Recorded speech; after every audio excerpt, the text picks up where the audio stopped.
Kidney और gall bladder stone के खात्मे का जरिया, फिर से पथरी न होने का मुकम्मल इलाज। आज ही तशरीफ लाएं R&S यूनानी pharmacy, first floor, syndicate bank, Bahadurpura x road, Hyderabad. अस्सलाम वालेकुम नाज़रीन, आइए नज़र डालते हैं देश और दुनिया के खबरनामे पर।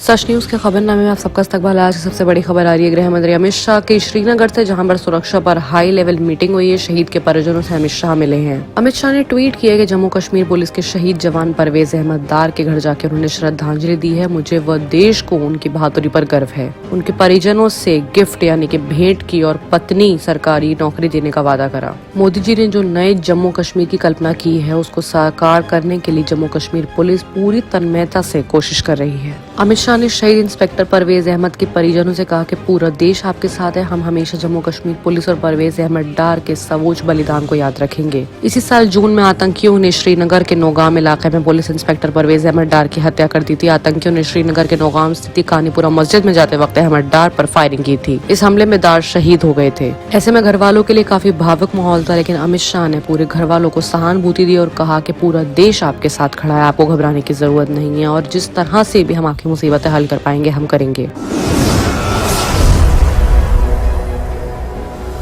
वही एक और बड़ी खबर पंजाब से आ रही है, जहां पर पंजाब की राजनीति में अरूसा आलम की एंट्री हुई है। रंधावा ने दिन ISI से संबंधों से जांच के आदेश दिए हैं। पंजाब कांग्रेस में कले थमने का नाम नहीं ले रहा है। कैप्टन सिद्धू में शुरू हुई लड़ाई अब अरूसा आलम तक पहुंच गई। गृह मंत्री रंधावा ने अरूसा आलम के ISI के संबंधों जांच के आदेश शुक्रवार को जारी किए हैं। कैप्टन अमरिंदर सिंह साल 2004 में जब पाकिस्तान गए थे तब अरूसा की उनसे पहली मुलाकात हुई थी। पूर्व जर्नलिस्ट अरूसा समाजवादी नेता करीन अख्तर की बेटी है, जिन्होंने 1970 के दशक में पाकिस्तान की राजनीति को प्रभावित किया था। वहीं अरूसा की मां सैन्य प्रतिष्ठानों के काफी करीबी मानी जाती हैं, इतना करीबी कि उन्हें रानी जनरल की उपाधि मिली हुई है। दरअसल राज्य के उप मुख्यमंत्री सुखविंदर सिंह रंधावा ने ये कहकर सनसनी फैला दी कि अमरिंदर सिंह की महिला मित्र यानी दोस्त के पाकिस्तानी खुफिया एजेंसी ISI से कनेक्शन है और उनकी जांच करानी चाहिए। पाकिस्तानी सैन्य अधिकारी के साथ अरूसा आलम की तस्वीरें के बारे में पूछे जाने पर रंधावा ने कहा कि कैप्टन कह रहे हैं कि पंजाब को ISI से खतरा है, इसलिए हम ISI के साथ अरूसा आलम के संबंधों की भी जाँच करेंगे। वहीं एक और बड़ा बयान आ रहा है प्रवासी मजदूर का, जिन्होंने कहा है कि हमें कोई डर नहीं है, कश्मीर से हम नहीं जाएंगे। जम्मू कश्मीर में पिछले कुछ दिनों से प्रवासी मजदूरों पर कई हमले हुए हैं और डर की वजह कई मजदूर कश्मीर छोड़कर जा चुके हैं। हालांकि ज्यादातर लोगों का कहना है कि वो कश्मीर नहीं छोड़ के जाएंगे क्योंकि लोग उनका अच्छे से ख्याल रख रहे हैं। ऐसे में मामला ये उठता है कि जिस तरह के आए दिन हमले हो रहे हैं, कोई पॉलिटिकल स्टैंड इसके पीछे नहीं है, लेकिन फिर भी लोगों में, आम लोगों में खौफ का माहौल बन चुका है।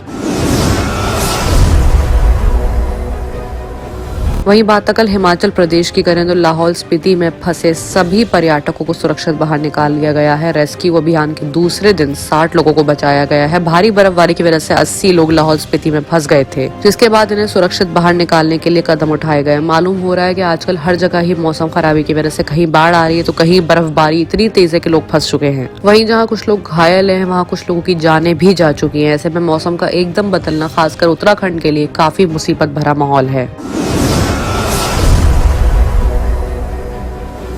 एक और बड़ी खबर वाराणसी शाम 5 बजे से यूपी में आ रही है कि शाम 5 बजे के बाद थाने ना जाएं औरतें। बीजेपी नेता बेबी रानी मौर्य की नसीहत है। बेबी रानी मौर्य वाराणसी में भाजपा की वाल्मीकि महोत्सव के तहत मलिन बस्ती में औरतों को संबोधित कर रही थी। इस दौरान उन्होंने औरतों को शाम 5 बजे के बाद थाने न जाने की सलाह दी है। यूपी में आगामी 2022 के विधानसभा चुनाव को लेकर योगी सरकार प्रदेश को अपराध मुक्त करने वाली छवि बनाने में जुटी है, तो वहीं दूसरी तरफ उन्हीं की पार्टी का दिग्गज नेता भरे मंच में औरतों की सुरक्षा पर सवाल कर लड़कियों को शाम को बाहर न निकलने की नसीहत दे रहे हैं। दरअसल उत्तराखंड के पूर्व राज्यपाल और भाजपा की राष्ट्रीय उपाध्यक्ष बेबी रानी मौर्य ने वाराणसी में एक प्रोग्राम में कहा कि औरतें शाम 5 बजे के बाद थाने न जाएं। बेबी रानी मौर्य वाराणसी के बजरीडा में भाजपा के वाल्मीकि महोत्सव के तहत मलिन बस्ती में महिलाओं को संबोधित करने गई थी। इतना ही नहीं, बेबी रानी मौर्य ने कहा कि थाने में औरत अधिकारी सब इंस्पेक्टर जरूर बैठती हैं, लेकिन एक बात मैं जरूर कहूंगी कि 5 बजे के बाद अंधेरा होने के बाद थाने कभी मत जाना, फिर अगले दिन सुबह जाना। और अगला जरूरी स्टेप ये है कि अगर जाना भी हो तो अपने भाई के पति या पिता को लेकर थाने जाना। बेबी रानी मौर्य यही नहीं रुकी और यूपी में किसानों का खाद न मिलने की बात का उदाहरण देते हुए कह डाली। उन्होंने बताया कि अधिकारी सभी को गुमराह करते रहे हैं। मुझे हाल ही में आगरा से किसान भाई का फोन आया, उन्होंने खाद नहीं मिल रही। मैंने कहा तो उसे खाद मिल गई, लेकिन आज अधिकारी ने मना कर दिया कि मैं नहीं दूंगा। दूसरी तरह बदमाशी निचले स्तर पर होती है, इसे आप लोगों को देखने की जरूरत है। अगर कोई भी अधिकारी बदमाशी कर रहा है तो उसकी शिकायत DM से करो और प्रधानमंत्री मुख्यमंत्री को लिख कर दो।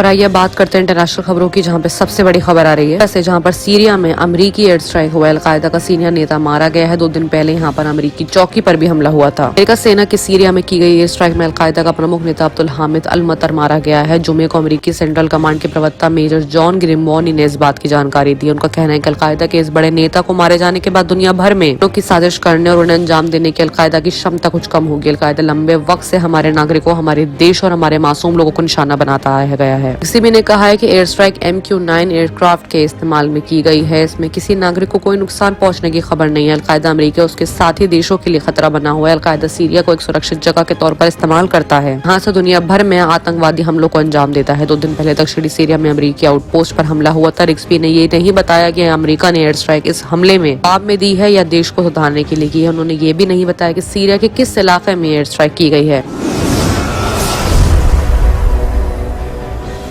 वहीं अगली बड़ी खबर आ रही है बांग्लादेश से, जहां पर बांग्लादेश में हिंदुओं पर हमले के खिलाफ आज प्रोटेस्ट है। 150 देशों में इस्कॉन सेंट्रेंस पर प्रोटेस्ट हो रहा है और सभी सभाएं आयोजित की गई हैं। आज 150 देशों में विरोध प्रदर्शन यानी प्रोटेस्ट किया जा रहा है। ये प्रोटेस्ट अलग अलग देशों में इस्कॉन केंद्रों पर होंगे। इस दौरान प्रार्थना यानी कि प्रेयर सभाएं आयोजित की जाएंगी और हमलावरों के खिलाफ सख्त एक्शन लेने की आवाज उठाई जाएगी। लोगों के हिंसा के दौरान बांग्लादेश में इस्कॉन मंदिर पर हुए हमले में एक शख्स की मौत हो गई थी और कई लोग घायल हो गए थे। मायापुर इस्कॉन के वैश्विक मुख्यालय international society for Krishna conference Kolkata के उपाध्यक्ष राधामरण दास ने कहा है, बांग्लादेश से आ रही तस्वीरें दुनिया भर के लिए बहुत दुख भरी हैं। उन्होंने कहा कि न्यूयॉर्क, मॉस्को, रूस, ऑस्ट्रेलिया, कनाडा के कुछ हिस्सों में प्रोटेस्ट शुरू हो चुके हैं। 23 अक्टूबर को 150 देशों के सभी इस्कॉन मंदिरों में प्रोटेस्ट होंगे।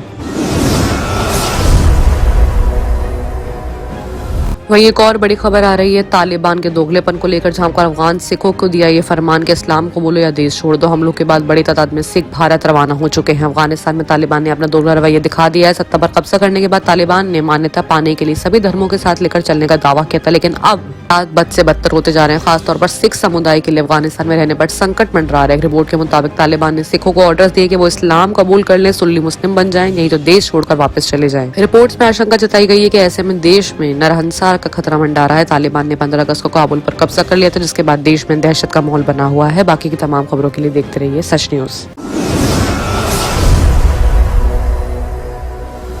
किडनी के अमराज से परेशान मायूस लोगों के लिए खुशखबरी। R&S यूनानी फार्मेसी किडनी और गॉल ब्लैडर स्टोन के खात्मे का जरिया। अब UNI स्टोन कैप्सूल्स के जरिए खात्मा कीजिए। No operation, no side effects, 100% result. सिर्फ UNI स्टोन कैप्सूल से मुस्तहिक लोगों के लिए खुसूसी रियायत। फिर से पथरी न होने का मुकम्मल इलाज। दर्द, कॉन्स्टिपेशन और पुराने कब्ज से निजात पाइए। आज ही तशरीफ लाएं। R&S यूनानी pharmacy, 1st floor, syndicate bank, Bahadurpura X road, Hyderabad. Contact 9703 939 436 9063 383760।